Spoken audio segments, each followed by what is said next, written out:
Hugh, welcome to Arden Street. Explain to us how it feels to be at a new AFL club for the first day of training for a third time, basically. I guess this one's a little bit different in that it's all happened so quickly. Any first day of pre-season, you're always nervous, but when you come to a new club, there's all different emotions. But a few familiar faces with Nobes and Heath and Lynchy, who's always pretty up and about, but then an opportunity to meet 40 new blokes, learn their names, learn all their nicknames, plus all the staff is daunting, and it's a bit surreal that it's actually happened and that I'm here, because of 3 weeks ago it was never part of the plans. Can you take us back to the weekend where it all kind of went down? You were at Gold Coast, you put a tweet out. Can you take us back to that and kind of explain how that all went down? Yeah, the tweet obviously didn't age very well. Went to training on Friday morning, and Friday afternoon got a call from the footy club from North and said, "What's going on? Would you take a call from Nobes?" And obviously Nobes and I have a great history, and Nobes, again, he was one of the two guys that believed that I could transition back from basketball to footy in the first place. We've tried to work together many times over the year, obviously in Adelaide. When I got to Adelaide, he actually took off to Brizzy. When I came out of contract in Adelaide, he was in Brisbane trying to get me to come up there. It didn't quite work out.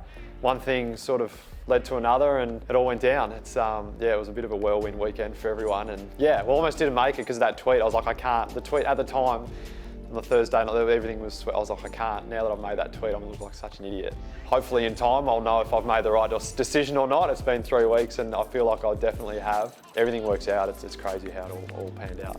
And North has a strong supporter base in Tasmania, and we're lucky enough to play games down there in Hobart. What does that mean to you, being able to play games down there? Yeah.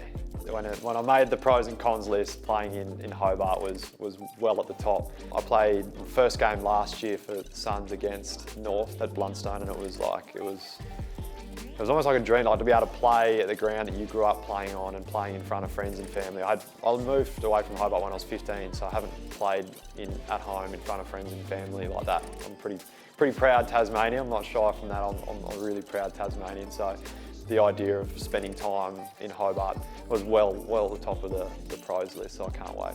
Did you know many of the players before coming to North? And what is it about North and the role that you're going to be able to play here that's kind of made it the right place for you? I've always sort of had this mutual duel and battle with Cunners. Like whenever we played against each other, I always had the job on him. So like we'd always go pretty hard at one another and then shake hands at the end of the game. And I've played with some really, really talented ruckmen in my time. I've been very fortunate with Sauce Jacobs and Jared Witt, so to be able to play with Goldie instead of trying to shark his hits is what I'm excited. So we always laughed about that after a game. But my role's pretty simple, and wherever I've gone, I've had the same role. I'm clearly a battler. What I do is I just have a crack, and normally the results take care of themselves. So to come in here and with a really, really young engine room and a really exciting midfield group, to be able to come in and take the load off them and the pressure on them is why I'm here. And hopefully as time goes on, I'll transition into another role, but in the meantime, it'll be helping out this young midfield group where they want to get to.